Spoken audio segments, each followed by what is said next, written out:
Trying to get some money, he went to a blacksmith's forge and tried to sell the plans for the object he had created. However, the blacksmith rejected him, thinking that he was belittling the work of the forge. Faced with the blacksmith's harsh words, the protagonist collapsed as he left the forge. Upon hearing his cries, the blacksmith came out and offered him work cutting wood to pay something to Grid. A new mission appeared for him: to cut 500 pieces of wood to obtain 10 experience and 20 bronze. Excited, he thanked the man and started working. It was a very simple mission, and it had been a long time since he had done one of that level. However, the game was very realistic, so failing to cut the wood was very likely. Maybe it will help to value the item with my new skills, thought Grid. Ancient Axe, Normal Classification, Durability 6, and Attack Power between 4 and 7. Understanding of the Ancient Axe is 100%. You have learned to use the old axe. Is it thanks to the passive skill? Thought the protagonist. He then realized that there was a spot on the wood indicating where to strike. Upon doing so, the piece split exactly in half, showcasing an incredible skill that Grid had achieved with just one strike. If one reaches the maximum understanding of a legendary object, they will become successful very quickly. But now he had to quickly finish the woodcutting mission. However, after 2 hours, Grid was completely exhausted, as the stamina of a level -3 was terrible, and he had only managed to cut 150 pieces of wood. Even though he was exhausted, he couldn't give up at this moment, as it was his last chance to leave the city. Grid picked up the axe again and struck once more, unlocking a new statistic: persistence. He couldn't easily tire, the equipment weight limit increased, the feeling of satiety increased, and it was a statistic that could be improved thanks to his effort. Grid had unlocked a legendary statistic and felt rejuvenated. Now he could finish the job. After 4 hours, Grid managed to finish cutting all the wood, and instead of 500 pieces, he had cut 1,000, all in 6 hours, surprising the blacksmith. Despite my appearance, I am also a blacksmith, Grid revealed to the Lord, which he thought would be a lie. Then, he offered him another mission. He would have to mine 80 iron minerals to believe in him, and as a reward, he would get 55 experience points and 50 affinity points with a blacksmith. It was his opportunity, as if Grid completed the mission, he would be able to level up to level 0. When he arrived at the mine, he was completely exhausted, as he had to walk for almost 4 more hours to get there. The miners thought that, due to his frail body, he would hinder more than help, so they sent the protagonist to a corner to try to imitate the professionals. But when they heard how he struck with the pickaxe, all the miners turned around. As with each blow the protagonist made, new iron ores appeared. The miners were amazed, as an incredible miner had been born. After a while, Grid managed to mine a total of 170 iron minerals. Grid celebrated with great enthusiasm for having achieved it, and all this was thanks to his persistence. After completing the mission, a notification appeared that Grid had leveled up to level 1. Now that he had finally leveled up to level 1, his punishment stats were restored to a normal state, in addition to adding the stats of a descendant of Pagma. But when Grid reviewed his stats, he was greatly shocked, as the normal stats of a level 1 totaled 22 points, but as a descendant of Pagma, he had a total of 165 points, combining all his stats. Additionally, he had 40 extra stat points that he could add to other attributes.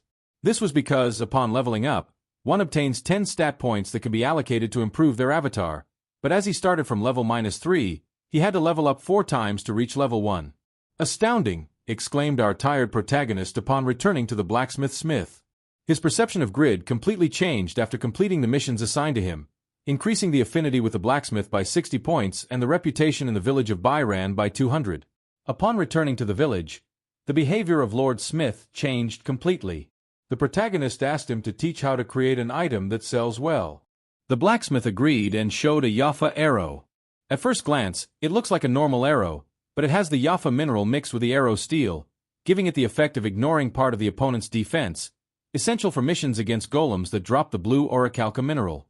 The protagonist proceeded to use his appraisal skill on the arrow, gaining an 89% understanding of the arrow, being able to use it skillfully. Apparently, he will have to disassemble it and understand the production method to fully comprehend it. Fortunately, the blacksmith smith will help understand the process after the blacksmith's explanation of metal casting to create the arrows. The protagonist starts working. Thanks to being a descendant of Pagma, he receives instructions on how to perform each process carefully. He is sensitive to temperature, being able to measure it accurately, and the temperature appears in a window. After finishing the casting process, he gains 80 experience points and increases his affinity with the blacksmith by 30 points, earning 3 Yaffle ingots as a reward.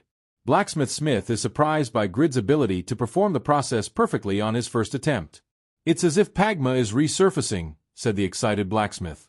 Grid, on the other hand, thought it was not his reincarnation, but rather his successor.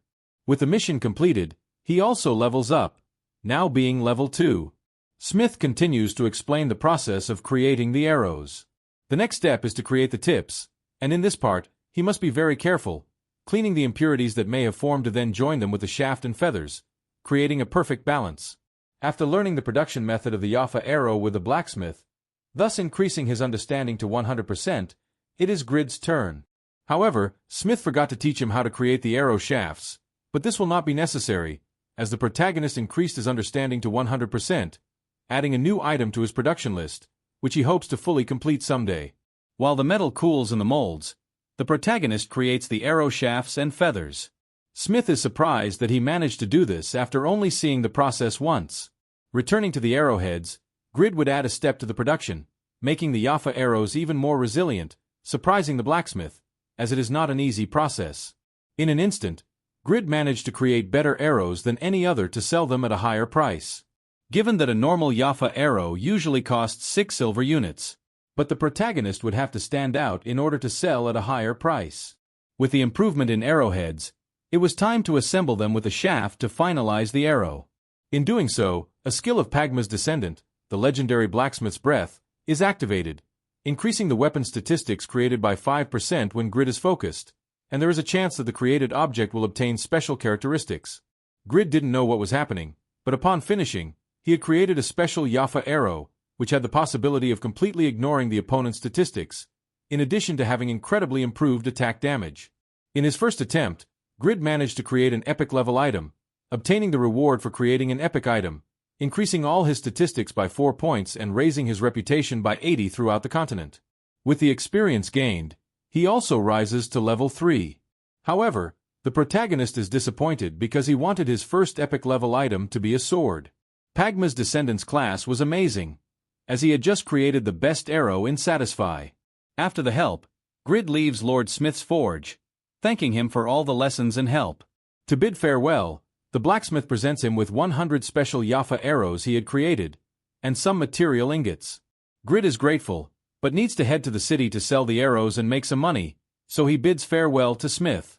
Elsewhere in Satisfy, the group that went in search of the blue orichalcum mineral was battling the forest golems to obtain them. Here we are introduced to the group leader named Jishuka. Despite the main members being very powerful, the rest of the players were being annihilated by the golems. Even with the casualties, they managed to defeat the leader, obtaining as rewards 30 black iron minerals, 7 orichalcum, and 1 blue orichalcum. It seems that the group wanted to obtain the boss's amethyst shield, although this item had the worst drop rate and this time it had not appeared either. 75 members of the group had been defeated during the mission. It was the 4th raid they had made, and with so many casualties, fewer and fewer players were showing up. The Sadaka group was formed only by high-level rankers, but the size was reduced, so they were not as well known. They needed the amethyst shield for another linked mission, but they had no luck with the drop of this item. In response, the leader ordered the group to focus on leveling up individually. They would have to level up 15 levels in the next 3 months if they didn't want to die. After the meeting, the leader went to buy more Yaffle arrows, but when the seller showed her the arrows for sale, there were some more expensive than the rest. They were 3 times more expensive than the common Yaffle arrows. When she saw the color of the arrows, she was surprised. They were purple arrows, which meant they were of epic level, capable of completely ignoring the enemy's armor. She had already spoken to numerous blacksmiths to make something similar, but no one had the level to do it. If they hadn't created them, there was a blacksmith who surpassed the best blacksmiths in Satisfy. She had to make an offer immediately for these arrows. Therefore, the leader Jishuka sent out an announcement to the guild. They had to find this blacksmith before other guilds did, as he was the best blacksmith on the entire continent, and all the guilds would cause chaos to recruit him. The news spread quickly and soon reached the ears of Panmir, the #1 ranked blacksmith.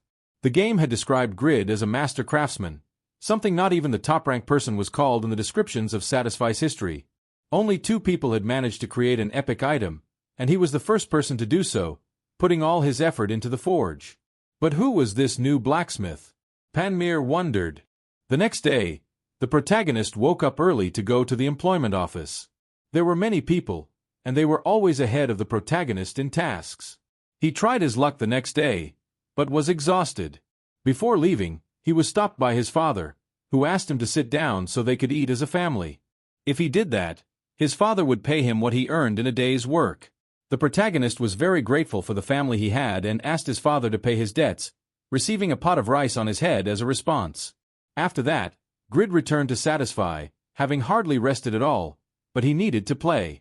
When he opened the market to see at what price his arrows were sold, he was completely surprised. The winning bid bought his arrows for 72 silver coins per unit, which was 12 times more expensive than a normal arrow. Multiplying this by the 99 arrows he sold, it totaled 71 gold coins and 28 silver coins. A madness. This would be equivalent to 120,000 Korean won, so he wouldn't need to go to the office for work in real life anymore. He rushed to claim his 71 gold coins, but there was a commission for selling epic items in the market, so he received 60 gold coins and 59 silver coins. A new idea came to Grid's mind. If he could make money selling items, he wouldn't need to leave the city. This thought disappeared as quickly as he remembered that the owner of the forge in that city was Mr. Smith. So, he rented a carriage and headed to a city called Winston, where apparently the Stein family's blacksmith would become the new lord of the city. The name sounded familiar to Grid, but they were already very close to the city. Finally, he had arrived at the new city, which was 4 times larger than the previous one and seemed more lively. The first thing our protagonist decided to do was to find a place to store his inventory. Before that, he evaluated his sword and armor, as increasing his understanding of them would also reduce the level limitations. When evaluating, Grid obtained a 33% understanding with the sword and 6% with the armor. Understanding the armor came with a reduction of its penalties that limited the items by level. The reduction of the sword's power went from 30% to 20%, while the reduction of the armor's 20% defense he had now only went to 8%. Now that he understood the understanding system, he could try to repair the durability of these items to increase the understanding to the maximum, but he would leave that for another occasion for economic reasons. Storing items in the warehouse also costs 30 silver coins. Everything costs money. After leaving his armor and sword in the warehouse, he decided to take the only special arrow from Jaffa that he hadn't sold, to keep as a memento. Now that Grid was using lighter equipment, he felt like he could fly. It was much more comfortable than his heavy armor. In the city, there seemed to be players of all levels, from beginners to experts, but the protagonist didn't have time for that, so he went to the forge. It was a huge building, so there should be at least an intermediate-level blacksmith in that place, which meant they would treat Grid well. As a descendant of Pagma, the intermediate or higher-level NPC blacksmiths would favorably treat him. Upon entering the building, he saw that it was all empty, but there seemed to be a person. There was a strange old man lying down, who asked who he was. Grid replied that he had come to create the best-selling item, but the old man explained that recently the Marrow Company was selling items at very low prices and in large quantities, so the items from his forge had not been sold for a long time, and therefore he closed the shop. This news disappointed the protagonist, as it was the only forge in the city. Then, another group of people entered, shouting at the old man. The protagonist thought he didn't want to get into more trouble. Then, the group that entered showed a purchase contract for the building, asking the old man to sign and hand over the building. The grumpy old man said there was a limit to being kind, and apparently the large Marrow Company planned to force the old man to sell the forge. Before getting into more trouble, the protagonist decided to escape, but was stopped by the redhead, who asked if he was a spy from the company. The protagonist didn't count on his equipment, so he couldn't confront them. Therefore, he says that he is new in town and didn't know that the bandit's blacksmith had closed. The bandit understands the situation and kicks him out of the place. The elder had no intentions of selling the business, so the bandits will try to force the sale. One of them insults the elder's deceased son, which our protagonist cannot tolerate. However, he is not a hero at that moment. Grid receives a new mission from the warrior. He will have to get rid of the Marrow Company's henchmen and break the blacksmith's contract. As a reward, the elder Khan's alcoholism will improve, and he will have maximum affinity with Grid. Additionally, just by accepting the mission, he will gain the ability Ferrero's Wrath. However, if he fails, the elder will die in a few days, and he will not have access to missions related to him. Even though the odds are low, Grid is determined to accept it. Among Grid's abilities is the legendary blacksmith's patience, which improves the protagonist's health, defense, and stamina by 200% for 1 hour. He also has the passive ability of immunity for 5 seconds and, although he is level 3, he has level 20 statistics. It's a shame he doesn't have his combat equipment, but he still has his epic grade arrow, with a characteristic of bypassing his opponent's armor. "You don't know when to stop insulting an elder," Grid said aloud. The elder was surprised because Grid hadn't left. Grid pointed his arrow at the group leader and expressed his discontent. "Even though they are debt collectors, there is a limit to these things, bastards." These words irritated the collectors, but by accepting the mission, Grid acquired the blacksmith's wrath, increasing his attack by 10% and his attack speed by 30%. For 20 seconds, the leader struck at Grid, but he managed to dodge. The enemies were really fast, even though they were only at level 30. Grid took advantage of a narrow staircase to avoid being surrounded, and when they came after him, he activated his new ability, delivering a critical blow to an enemy. The rest were surprised, as their friend had been defeated by an arrow. The protagonist was inflamed and continued to provoke the debt collectors. However, he had a limited time to defeat the level 35 enemy, being at level 3. Grid gained 4,300 experience, leveling up 5 levels at once. Now, he had a total of 110 stat points to distribute among his attributes. As there were still 4 enemies, he used all his points, putting 50 into strength and the remaining 60 into agility. There were still 10 seconds with the blacksmith's wrath, so he tried to defeat another henchman before the ability went on cooldown. However, this time he didn't land a critical hit, and the enemy survived. The collectors realized they couldn't confront him on the stairs, but the protagonist also couldn't wait forever. With a plan in mind, he decided to descend and confront them head-on. If surrounded, he would only need to finish them all at once and activate the blacksmith's patience to sustain his health enough. However, when he tried to activate the ability, he couldn't, as it activated automatically. Grid was in trouble, but he couldn't die, so he dodged the enemy's attacks and took an intermediate level potion. He had to keep dodging, but there were too many. One of the bandits managed to cut his leg. Grid was in a terrible situation. He didn't want to spend potions on a rank B mission, but he had to do it to survive. Grid took an intermediate strength and agility potion, which increased his stats. In the next 5 minutes, he ended up spending 24,000 Korean won, but it seemed to have an effect. He was very fast now, but if they were attacked at the same time, there would still be too many. He needed to recover from the leg first, so he had to buy time until he could take another health potion. Taking advantage of the fact that the bandits were being provoked, he counterattacked treacherously, finishing off one of them in the confusion. Grid took his second healing potion and leveled up 3 more levels to defeat the enemy. The leader was very angry at the protagonist's dirty tricks, so he attacked mercilessly. But Grid was now at level 11, much faster than before.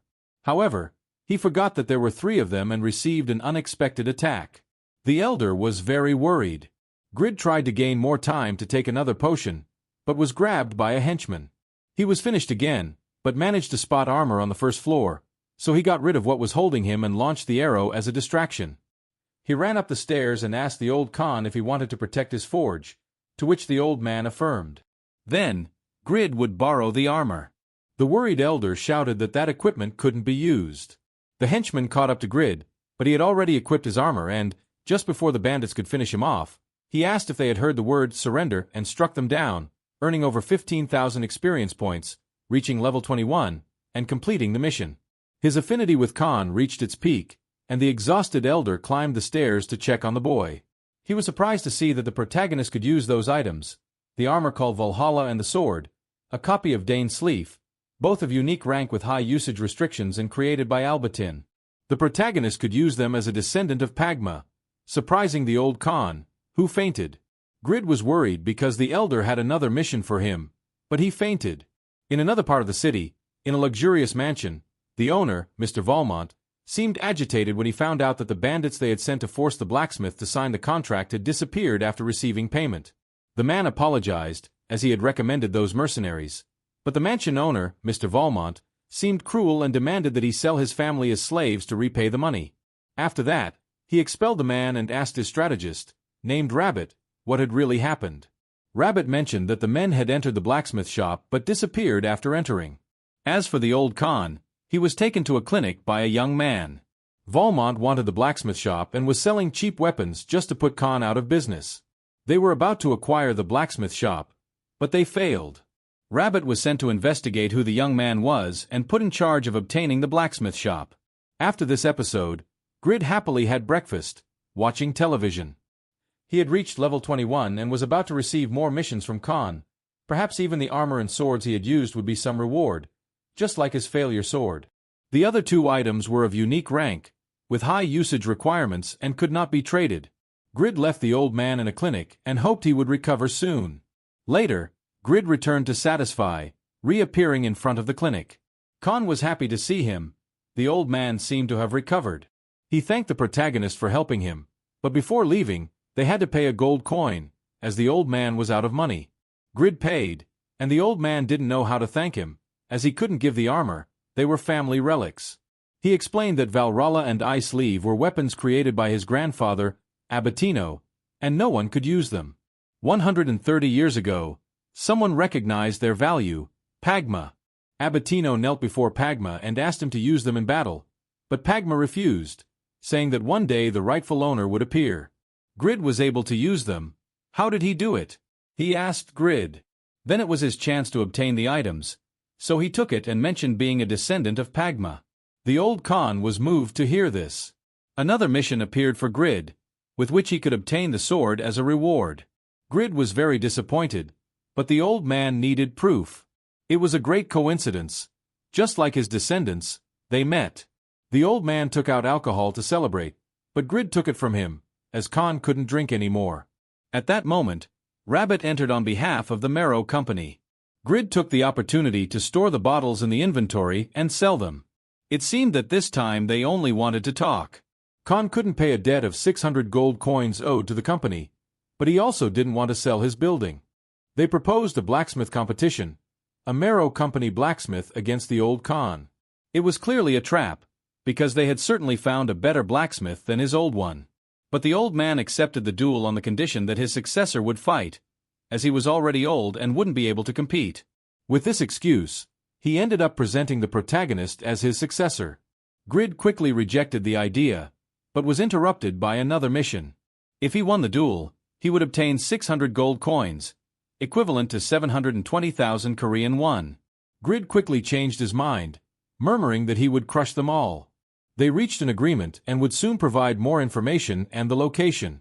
Grid had no problem protecting the blacksmith shop, as he would earn 600 gold coins. After accepting the competition, Grid had a mission with a reward of gaining 500 reputation points in the new city, increasing affinity with the residents, and the 600 gold coins. However, if he failed, the protagonist's reputation would plummet to the minimum, and old Khan would be forced to hand over his blacksmith shop to the Marrow Company. In the protagonist's thoughts, he already visualized his victory. I am a legendary blacksmith capable of crafting epic items. This competition will be no problem, thought the excited Grid. His thoughts were interrupted by the old Khan, who brought weapons to train the protagonist's forging skills.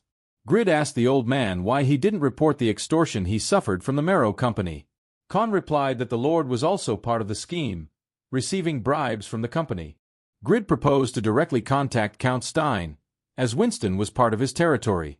However, the old Khan also tried and failed, as the Lord always interfered. The only viable solution was to win the competition. So, Grid asked the old man to trust him, as he would not disappoint him. The emotional old man agreed, and the image of his deceased son came to mind, as the resemblance to Grid was inevitable. In fact, Grid was just forcing him to accept the mission, but the old Khan reminded him a lot of his grandfather, both in attitude and vocabulary. Therefore, he would strive to the utmost for the competition after playing all night. Grid emerges from his capsule. Playing Satisfy was different for Grid than for the blacksmith Smith, but even though he was so old, he retained extraordinary skills like those of an advanced blacksmith. Grid wanted to learn from him, but what am I thinking? He corrected himself. The drowsy adventurer Grid went to have breakfast with his parents, who were very happy to spend more time with their son lately. But Grid suddenly asks about his grandfather.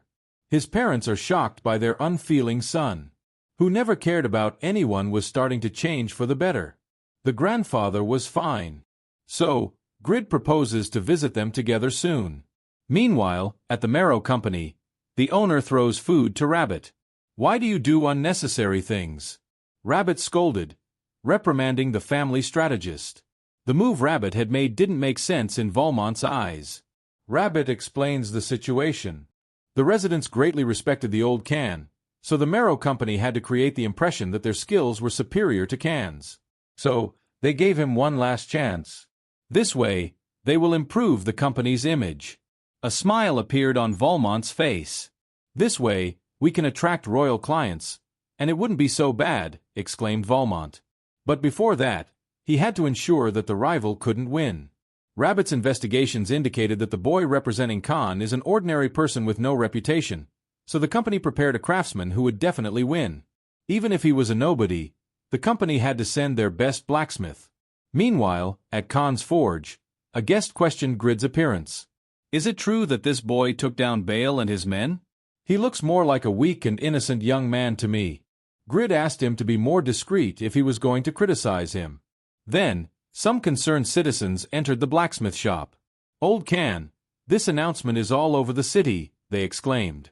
Apparently, the marrow company had made the competition public and did it in a very friendly manner, because even if they won, the company was willing to let Khan continue working at the forge, so they tried to coexist with the residents of Winston. The citizens' view of the marrow company was starting to change, and they were willing to give Khan a chance, and the conditions were quite good in the eyes of the people. They seemed to respect the old Kansas. This thought is completely destroyed by Khan, who tears up the announcement, asking if they had forgotten that the company had monopolized the business, impoverishing the city of Winston. The citizens retract, as they had fallen for the marrow company's trick again. It seems that our protagonist had also been deceived by the company's intentions. At this moment, a stranger interrupts Grid's thoughts. "According to what I heard, the marrow company bought and traded the residents' lands." Grid realizes something that the rest couldn't see. According to the mark on his head, this person was another user. The stranger continued with his speech.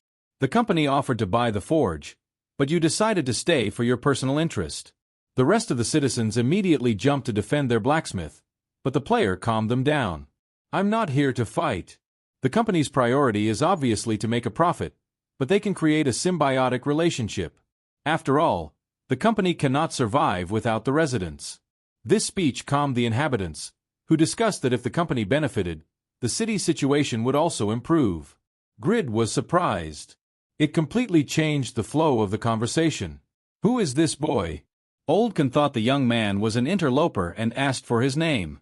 The boy introduces himself as Euroi. Can agreed with Euroi's speech.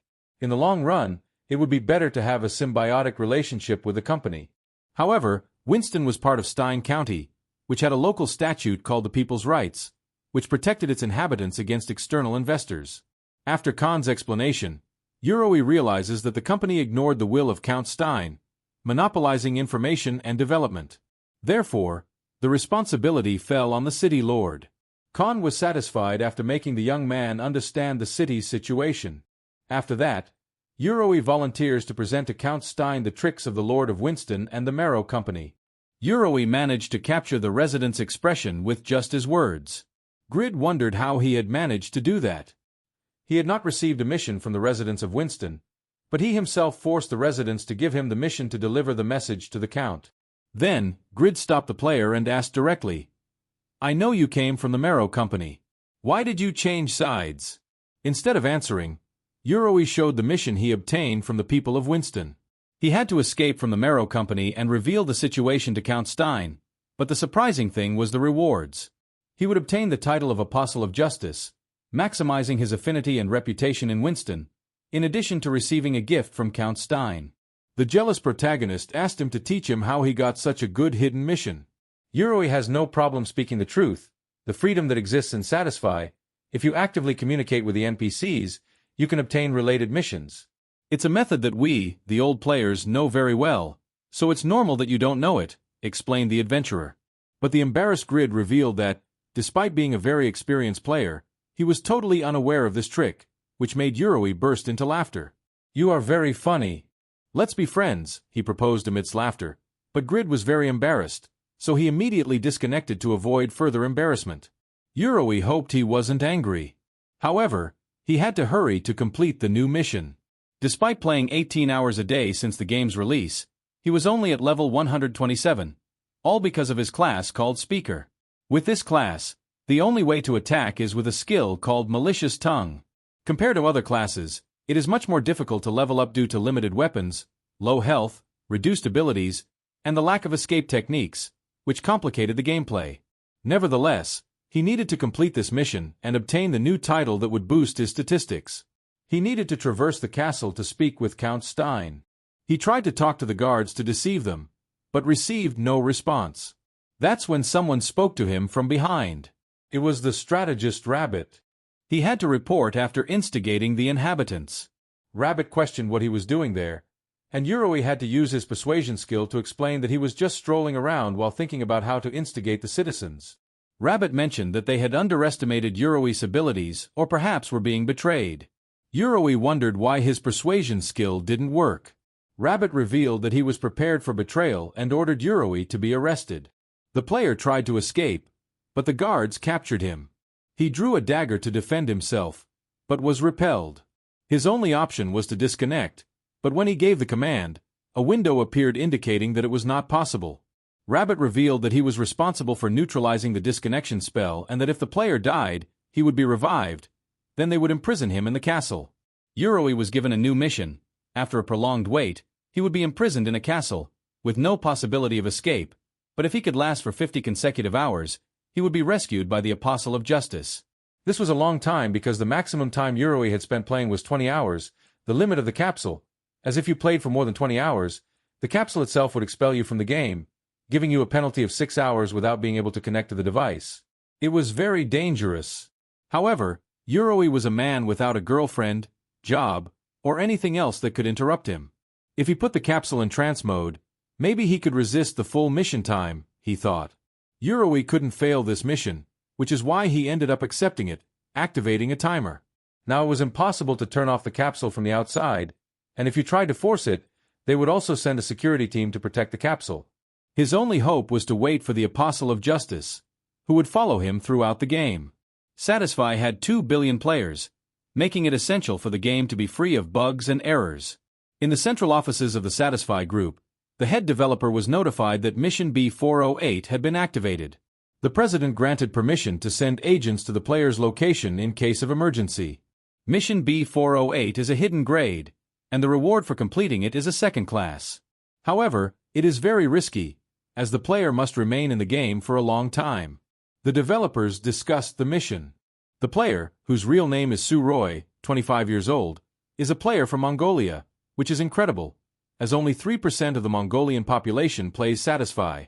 The head of the operations team detailed a user report about his current speaker class, with low battle strength, still managing to reach level 127, mostly completing missions.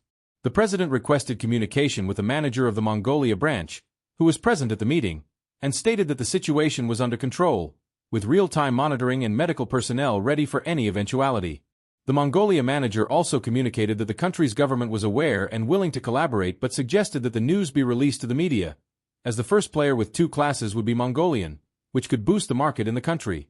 The directors and the team discussed the idea, which is a great opportunity to develop the game in Mongolia, although some personnel considered the idea too absurd, as it would have the opposite effect in case of mission failure. Then, a director expressed that they didn't need to worry too much. It was an easy mission to complete by design, as long as the boy didn't leave the game. Then, he asked about the success rate, revealing the leader the data from the reports. This surprised the entire team, as it was very low, only 9%? They asked in disbelief. There must be a mistake, as there is a hidden NPC in the underground prison. This was the Apostle of Justice, and by showing him the mission information and Winston's situation, he would rescue him. This moment was interrupted by the president's laughter, who realized something that the rest didn't see. There was a variable in the way, as it was assumed that Yuroi should only share the information with the Apostle of Justice, but he revealed the information to another user. Who was the player? Meanwhile, our cheerful protagonist cried drunkenly at a street post. How could he have betrayed him like that? Oldkin gave him such a good mission to a stranger, even when I paid for the doctor. He vented. Then he arrived home at 1 in the morning, so he couldn't make noise. He should let us know if he's going to be out so late. Apparently, Grid's sister was waiting for him, worried because no one was in the capsule, but then she noticed the smell of alcohol emanating from her brother. Drunk Grid was happy that his sister was worried about him, but she told him to take a shower and go to bed, as it was clear that Grid was not in his best state. Returning to the Satisfy offices, a director expresses that it's not possible to complete this mission. The president soothes the disappointment of one of the directors, but even if he wasn't the apostle of justice, they still had the grid, a new variable in the game. This didn't cheer up the director, as the player in question was only level 21. Even after obtaining a legendary class, they had wasted many resources on this user, and no one believed the mission could be accomplished. But the president seemed to have something in mind. The other director continued to disdain Grid. The only things he did after obtaining the legendary class were to create epic-grade arrows and receive a mission, although he hadn't shown any results. The president found Grid's actions very amusing. Here it is explained that currently in Satisfy, there are only 3 users of epic class. One of them was recently revealed, Blood Warrior, but the other 2 users are still a mystery to the public. The first user to obtain the epic grade class had not yet been identified, while the second user revealed himself to maintain his 7th place in the rankings. For this reason, the Satisfy community has been debating what the other 2 epic grade classes are and, above all, who was the first player to achieve an epic class. Remember that they still don't know that the protagonist has achieved an even higher grade class, the legendary class.